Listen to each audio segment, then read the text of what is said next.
મૂળ રાજસ્થાનના અને સુરત સિટીલાઇટ વિસ્તારમાં આવેલા ઓપેરા હાઉસમાં રહેતા સત્યનારાયણ મહેશ્વરી ભેસ્તાન ઊન ખાતે જય ટેક્સ સિલ્ક મિલ્સ નામની ડાઇંગ મિલ્સ ચલાવે છે.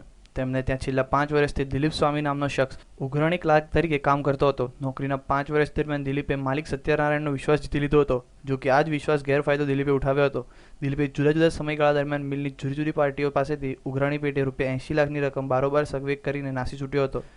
બાદમાં જ્યારે દિલીપની ગોબાચારી બહાર આવી ત્યારે સત્યનારાયણના પગ તળે જમીન સરકી ગઈ હતી. ઘટનાનો ભોગ બનનાર માલિકે પાંડેસરા પોલીસ સ્ટેશન વિસ્તારમાં આવેલ જીઆઈડીસીમાં જય ટેક્સ નામની ડાઇંગ મિલ્સ આવેલી છે, જેમાં કલેક્શનનું કામ કરતા દિલીપ રતનલાલ સ્વામી નાઓએ ગયા એપ્રિલ માસથી ચાલુ વર્ષના માર્ચ મહિના દરમિયાન